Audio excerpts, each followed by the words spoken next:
Hello friends, good morning to all of you. आज है 31 अक्टूबर और महीने का आज लास्ट डे है। तो महीने के पूरे current affairs compilation week wise दो तो आ चुके हैं, बट 16 से 31 तक मैं कोशिश करूंगा एक साथ सारे करंट अफेयर्स को मैं लेके आऊँ जो इम्पॉर्टेंट हैं, नॉट ऑल, जो इम्पॉर्टेंट हैं, जो एग्ज़ाम पॉइंट ऑफ व्यू से ज़्यादा महत्व रखते हैं। तो और साथ ही साथ अक्टूबर महीने के जो दिवस होते हैं, इम्पॉर्टेंट डेज, उनको भी एक जगह मैं कंपाइल करके आपको पीडीएफ दे दूंगा। जितने भी पीडीएफ हैं सबको आप एक साथ टेलीग्राम से डाउनलोड कर सकते हो। टेलीग्राम का लिंक डिस्क्रिप्शन में है और टेलीग्राम पे आप जाके ज्वाइन कर सकते हो। चलिए, आज का पहला क्वेश्चन है, विश्व स्ट्रोक दिवस, world stroke day is celebrated on. अब वर्ल्ड स्ट्रोक डे की बात हो रही है, ये कब मनाया जाता है? 29 अक्टूबर को। स्ट्रोक क्या होता है आप समझ ही रहे हो। नेक्स्ट इंपॉर्टेंट चीज़ जो आपको ध्यान रखनी है वो ये है, अक्टूबर महीने के जितने भी दिवस हैं सबको आइए हम रिवीजन करेंगे। तो शुरू करते हैं 1 अक्टूबर से। 1 अक्टूबर को है वृद्ध जन दिवस या फिर ओल्डर एज पर्सन, ये कब है? 1 अक्टूबर को। नेक्स्ट है 2 अक्टूबर को international non violence day, Gandhi ji के जन्म दिवस के अवसर पे। उसके अलावा बर्थडे ऑफ लाल बहादुर शास्त्री, ये है 2 अक्टूबर, दोनों हैं 2 अक्टूबर। वर्ल्ड हैबिटाट डे, तो ये फर्स्ट मंडे ऑफ अक्टूबर को होता है, जो इस बार मनाया गया था 5 अक्टूबर को। ठीक है। अगला है world animal welfare day. Animal welfare day मनाया जाता है 4 अक्टूबर को। वर्ल्ड टीचर्स डे मनाते हैं 5 अक्टूबर को। वर्ल्ड वाइल्ड एनिमल मनाते हैं 6 अक्टूबर को। मैंने ट्रिक भी बताया था, पहले एनिमल वेलफेयर होगा फिर वाइल्ड एनिमल की बात होगी, तो 4 और 6। Indian air force day 8 October. World post day 9 October. World site day 10 October. International day of the girl child, ये कितना है? 11 अक्टूबर को। नेक्स्ट है बर्थडे ऑफ लोकनायक जयप्रकाश नारायण, ये कब है? ये भी है 11 अक्टूबर को। अब एक चीज़ ध्यान रखिए, इस मंथ में बहुत बड़े बड़े जो लोकप्रिय नेता हैं उनका जन्म हुआ है, जैसे कि लोकनायक जयप्रकाश नारायण, उनका जन्म तो हुआ ही है 11 अक्टूबर को। उसके अलावे आपको मैं बता दूं 31 अक्टूबर को किसका दिवस है? तो सरदार वल्लभ भाई पटेल की जयंती है। ठीक है। 11 अक्टूबर को किसकी है? जयप्रकाश नारायण। अब बात करते हैं UN international day for natural disaster reduction. World standard day 14 अक्टूबर, कब होता है? वर्ल्ड स्टैंडर्ड डे 14 अक्टूबर। नेक्स्ट है world food day and allergy awareness day, ये दोनों कब है? 16 अक्टूबर। ठीक है। फिर international day for eradication of poverty, ये कब है? 17 अक्टूबर। फिर इसके नेक्स्ट है वर्ल्ड आयोडीन शॉर्टेज डे 21 अक्टूबर। फिर उसके आगे है UN day and world development information day. Development का इंफॉर्मेशन डे दोनों है 24 अक्टूबर को। यूनाइटेड नेशंस का फाउंडेशन डे भी है 24 अक्टूबर को। तो जितने भी दिवस हैं हम लोगों ने देख लिए, आपको सब याद होना चाहिए। तूफान जेठाना किस देश को अपनी चपेट में ले लिया है? तो तूफान जेट्टा जो है ये अमेरिका में आया हुआ है। अमेरिका की राजधानी क्या है? Washington DC. और अमेरिका की करेंसी क्या है? डॉलर। अब देखिए, वाशिंगटन डीसी में 2 इंपॉर्टेंट बैंक है, एक तो है IMF, दूसरा है वर्ल्ड बैंक। ठीक है। International bank for reconstruction and development भी इसे कहते हैं, IBRD को। ओके। और इंटरनेशनल मॉनिटरी फंड, इसके जो अभी के प्रेजेंट टाइम में हेड हैं उनका नाम क्या है? Kristina Georgieva. Kristina Georgieva. और वर्ल्ड बैंक के जो अभी 13वें प्रेसिडेंट रिसेंट में बनाए गए हैं उनका नाम है डेविड मलपास। ठीक है। ये दोनों चीज़ें आपको ध्यान रखनी है। नेक्स्ट इंपॉर्टेंट चीज़ जो आपको याद रखना है, क्या याद रख सकते हैं? जो अमेरिका है इसके सबसे पहले जॉर्ज वाशिंगटन ही प्रेसिडेंट थे। अमेरिकन रिवॉल्यूशन हुआ था 1876 में। अमेरिका को आज़ादी कब मिली? 1889 में। ये सब आप याद रख सकते हैं, कभी कभार एग्जाम में पूछा गया है। ठीक है। अगला इंपॉर्टेंट चीज़ जो आपको ध्यान रखना है, अमेरिका नॉर्थ अमेरिकन कंट्री है, इसमें 50 स्टेट हैं। ठीक है। किस आईआईटी ने भारतीय पुरातत्व सर्वेक्षण के साथ समझौता किया है? विच आईआईटी है signed an agreement with archaeological survey of India? तो यह आईआईटी कानपुर के साथ समझौता किया है। किस आईआईटी ने? आईआईटी कानपुर ने। आईआईटी कानपुर उत्तर प्रदेश में है। और आर्कियोलॉजिकल सर्वे ऑफ इंडिया, इसकी स्थापना पता ही है आपको, कब हुई थी? ASI, ये पुरातत्व विभाग के कामों को देखता है। और अलेक्जेंडर कनिंघम के सहयोग से इसे स्थापित किया गया था। ठीक है, 1861 की बात है, तब से ये कार्यरत है। किस देश ने फिर से लॉकडाउन की घोषणा की है? Which country has announced for lockdown second time? तो जर्मनी और फ्रांस में फिर से लॉकडाउन की घोषणा कर दी गई है, क्योंकि कोरोना वायरस सेकेंड स्टेज में फिर से फैलने लगा तो उसे कर दिया गया। अब देखिए, जर्मनी और फ्रांस की बात हो रही है, तो फ्रांस हुआ और ये जर्मनी हुआ। ध्यान से देखिए, ये है फ्रांस, इसकी राजधानी है पेरिस। जर्मनी की राजधानी कहाँ है? ये है जर्मनी, और जर्मनी की राजधानी कहाँ होगी बताइए? बर्लिन। ठीक है, जर्मनी के चांसलर हैं एंजेला मर्केल, और इन्हें विभिन्न रेटिंग ग्रुप्स या विभिन्न मैगजीन के द्वारा इन्हें सबसे प्रभावशाली और शक्तिशाली महिला का खिताब दिया जाता रहा है। तो फ्रांस जर्मनी हो गया। अब आपको यूरोप के बारे में मैं आज बताऊंगा। यूरोप के बारे में स्पेशल चीज़ें जो एग्ज़ाम पॉइंट ऑफ व्यू से ज़रूरी हैं, तो सुनते रहिए। इंग्लिश चैनल आपको यहाँ दिख रहा होगा। तो यूनाइटेड किंगडम और फ्रांस के बीच कौन सा चैनल है? तो इसे कहते हैं इंग्लिश चैनल। एग्ज़ाम में बार बार पूछा जाता है और इम्पॉर्टेंट भी है। इंग्लिश चैनल तैरने की कंपटीशन लोग पूरा करते रहते हैं हमेशा ही। तो जर्मनी और फ्रांस। अब यूरोप के बारे में कुछ पॉइंट नोट कर सकते हैं आप। वोल्गा एंड यूराल रिवर, दो रिवर हैं यहाँ की, वोल्गा और यूराल, ये दोनों कैस्पियन सी में गिरती हैं।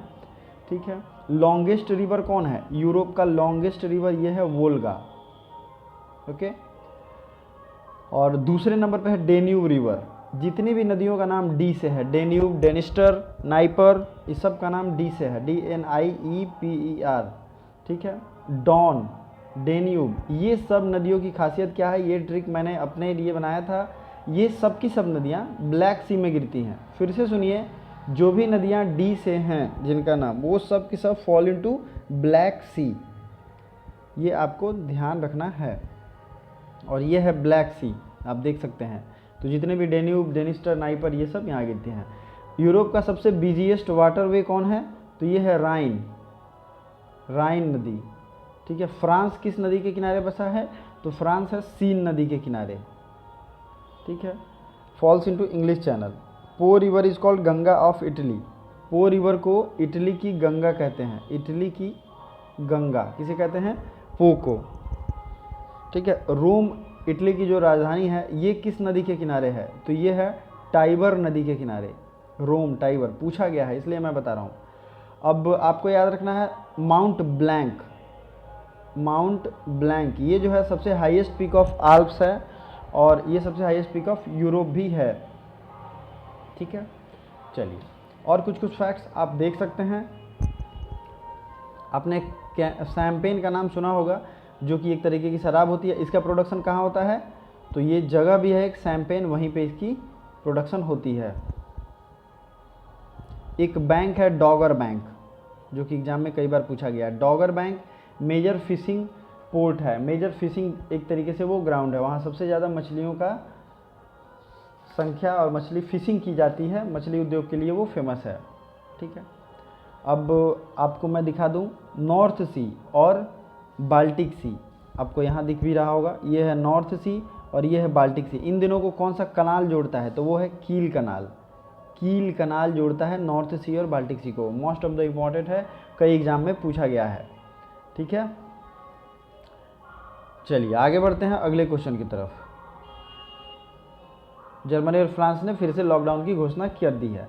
युवा अधिवक्ता कल्याण कोष का शुभारंभ कहाँ किया गया? Which state young advocate welfare fund की स्थापना किया है? तो ये तमिलनाडु सरकार में की गई है, यंग एडवोकेट वेलफेयर फंड।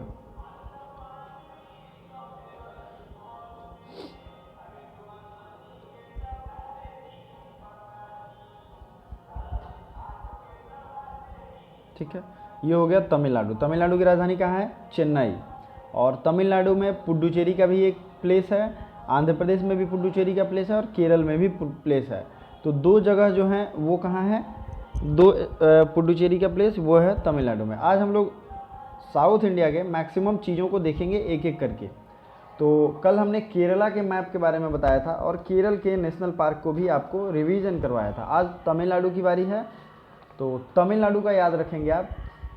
जो नेशनल पार्क है उनको मुदुमलाई नेशनल पार्क नोट कर सकते हैं, Mudumalai national park, Mukurthi national park, Indira Gandhi Anna Malai national park, Guindy national park, ये भी है, ठीक है, gulf of Mannar national park.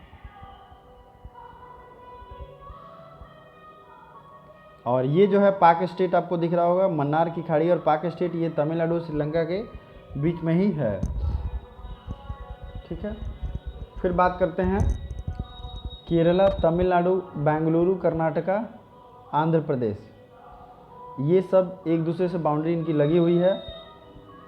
Hyderabad की राजधानी कहाँ है, तेलंगाना। आंध्र प्रदेश की राजधानी, 3 राजधानियाँ हैं, कुर्नूल, विशाखापट्टनम और अमरावती, तीनों याद रखिएगा प्लीज़। और इसने अभी अपना लेजिस्लेटिव काउंसिल ख़त्म करने का भी निर्णय लिया है। तो 2 राज्यों से लेजिस्लेटिव काउंसिल ख़त्म हो जाएगा, विधान परिषद, आंध्र प्रदेश से और जम्मू से तो वैसे भी ख़त्म हो गया। तो बच गया कौन, बिहार, उत्तर प्रदेश, महाराष्ट्र, गुजरात, ठीक है। तो ये सब जिनमें लेजिस्लेटिव काउंसिल है कौन कौन है, बिहार, उत्तर प्रदेश, आंध्र प्रदेश, ये ख़त्म हो चुका है, यही तो आपको ध्यान रखना है। आंध्र प्रदेश खत्म हो चुका है, जम्मू पहले ही खत्म हो गया था। तो अब बच गया बिहार, उत्तर प्रदेश, महाराष्ट्र और गुजरात, और स्टेट और छूट रहे हैं, उनको भी आपको याद रखना चाहिए।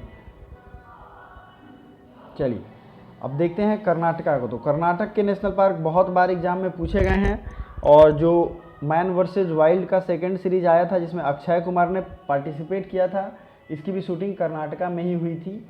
एज यूजुअल ये जनरल नॉलेज तो नहीं है, लेकिन ये न्यूज़ में चल रहा है। तो सबसे पहला बांदीपुर नेशनल पार्क, यहीं पे इसकी शूटिंग हुई थी, बांदीपुर। नेक्स्ट है Bannerghatta national park, Bannerghatta national park. उसके आगे है कुद्रेमुख नेशनल पार्क, फिर है नागरहोल नेशनल पार्क और अंसी नेशनल पार्क, ठीक है। ये दोनों चीज़ें आपको ध्यान रखनी है, एग्ज़ाम आ चुका है क्वेश्चन में।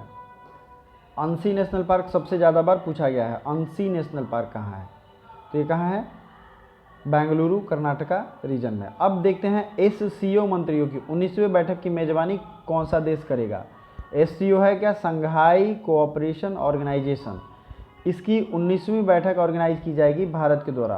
SCO ministerial level meeting will be organised by India, और ये 19वीं बैठक होगी। इसकी स्थापना कब हुई थी, 2001 में, और इसका पुराना नाम क्या था, संघाई 5, जिसका हेडक्वार्टर कहाँ है, संघाई चीन में, ठीक है। इसके मेंबर कौन कौन हैं, और इसमें इंडिया और पाकिस्तान दोनों को शामिल किया गया 2017 में, ये आपको याद रखना है, ओके। चलिए आगे बढ़ते हैं। चौथे इंडिया एनर्जी फोरम का उद्घाटन किसने किया, चौथे एनर्जी इंडिया फोरम का उद्घाटन किया नरेंद्र मोदी ने, ठीक है। किसने किया, नरेंद्र मोदी ने। किस राज्य ने सुमंगल वेब पोर्टल लॉन्च किया है, तो सुमंगल वेब पोर्टल लॉन्च किया गया है उड़ीसा के द्वारा, ठीक है। सुमंगल वेब पोर्टल किसके द्वारा लॉन्च किया गया है, उड़ीसा के द्वारा। चालू वित्त वर्ष में भारतीय इस्पात का सबसे बड़ा खरीदार देश कौन है, तो चालू वित्त वर्ष में भारतीय इस्पात, इंडियन जो स्टील हैं उसका सबसे बड़ा बायर है चीन, ये भी याद रखना, इंपॉर्टेंट क्वेश्चन है। और सुमंगल वेब पोर्टल, सुमंगल वेब पोर्टल ये लॉन्च किया गया है उड़ीसा सरकार के द्वारा। उड़ीसा सरकार के नेशनल पार्क जरूर याद रखना है, उड़ीसा का नेशनल पार्क, सरकार का नहीं, भीतरकनिका और सिमलीपाल, भीतरकनिका और सिमलीपाल। दोस्तों हम डेली के करंट अफेयर्स में कुछ ना कुछ स्पेशल चीज़ों को रिवीजन करते ही करते हैं, तो आपको डेली वीडियो देखना चाहिए, जो भी इम्पॉर्टेंट फैक्ट्स लगे पेन पेपर लेके बैठिए, उस एक दिन एटलीस्ट अलग वाले फैक्ट को नोट करिए। उसके बाद क्या होगा, उसे मैं बार बार रिवीजन कराता हूँ हर कुछ दिनों के अंतराल पे, तो वो ऑटोमेटिक रिवीजन का प्रोसेस है, ठीक है। अगला है, किस राज्य सरकार ने डिजिटल लाइब्रेरी की शुरुआत की है, तो डिजिटल लाइब्रेरी की शुरुआत की है उत्तर प्रदेश ने। उत्तर प्रदेश नहीं, हाई कोर्ट और जिला डिस्ट्रिक्ट कोर्ट में स्पेशल सुरक्षा बल की घोषणा की थी। ठीक है, उत्तर प्रदेश में दुनिया का सबसे ऊंचा मूर्ति बन रहा है। उत्तर प्रदेश के कुशीनगर में ही भारत का पहला ट्रांसजेंडर यूनिवर्सिटी बन रहा है। ठीक है, प्रवासी राहत मित्र ऐप की शुरुआत की गई थी उत्तर प्रदेश के द्वारा ही। पब्लिक प्रॉपर्टी लॉस ऑर्डिनेंस किसके द्वारा पास किया गया था? ये भी उत्तर प्रदेश के द्वारा किया गया था। और सैनिटाइजेशन ऑन कॉल ये सर्विस किसके द्वारा दिया गया? ये भी उत्तर प्रदेश के द्वारा दिया गया। अब देखिए, आज हमने रिवीजन के लिए एक और चीज़ रखा है, भारत के प्रमुख झीलों को। तो आपने ये तो देख लिया कि डिजिटल लाइब्रेरी उत्तर प्रदेश ने शुरू किया है। अब कुछ और इम्पॉर्टेंट चीज़ हम लोग देख लेते हैं। नॉर्थ ईस्ट से आज शुरुआत करेंगे। ये है लोकटक झील। लोकटक झील जो है पूर्वोत्तर भारत की सबसे बड़ी झील है। भारत की सबसे बड़ी लैगून झील कौन है? तो ये है चिल्का झील। और भारत की सबसे बड़ी झील भी है चिल्का झील। भारत की सबसे बड़ी मीठे पानी की झील कौन है? तो ये है जम्मू कश्मीर का वुलर झील। वुलर झील और डल झील दोनों याद रखना है। डल झील के किनारे श्रीनगर बसा हुआ है। आप अभी इंडिया और चाइना का जो बॉर्डर डिस्प्यूट है इसके बारे में जानते होंगे।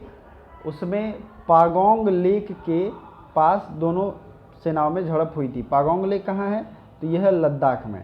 ठीक है, अब हिमाचल प्रदेश में सूरजताल, चंद्रताल, नाको, भीमताल ये सब कहाँ है? हिमाचल प्रदेश में। उत्तराखंड में है सातताल और भीमताल, नैनीताल, ये तीनों है उत्तराखंड में। मैप देखोगे आपको जरूर एक दिन याद हो जाएगा। उसके बाद जो क्वेश्चन पूछे जाते हैं, पुष्कर झील कहाँ है? तो ये है राजस्थान में। राजसमंद झील कहाँ है? ये भी है राजस्थान में। और राजसमंद राजस्थान की सबसे बड़ी झील है। नल सरोवर पे क्वेश्चन आया हुआ है। नल सरोवर कहाँ है? गुजरात में। ठीक है, तो इतनी चीज़ें आपको याद रखनी है। अब बात करेंगे नॉर्थ ईस्ट की। तो पुलिकट झील कहाँ है? आंध्र प्रदेश में। कोलेरू लेक कहाँ है? आंध्र प्रदेश में। हिमायत सागर और उस्मान सागर दोनों है कहाँ? तेलंगाना में। तो इतनी चीज़ें आपको याद रखनी है। चलिए आगे बढ़ते हैं। नाइट ऑफ रेस्टलेस स्पिरिट नामक बुक किसने लिखी है? Who was written the book night of restless spirit? Sarabpreet Singh. Doctor Tulsidas चुप पुरस्कार किसे मिला? डॉक्टर तुलसीदास चुप पुरस्कार डॉक्टर सतीश मिश्रा को मिला है। ठीक है, आज के लिए आपका जो क्वेश्चन है वो मैं आपको बता रहा हूँ। अगर आपने आज का वीडियो अच्छे से देखा है तो 4 नंबर क्वेश्चन का आंसर आपको कमेंट करना है। किस देश ने फिर से लॉकडाउन की घोषणा की है? यूरोप के 2 देश हैं। बहुत इजीली आप इसको कमेंट कर सकते हो विथ फुल डिटेल, इसकी राजधानी कहाँ है और जो भी इन्फॉर्मेशन आपको पता है। Thank you so much.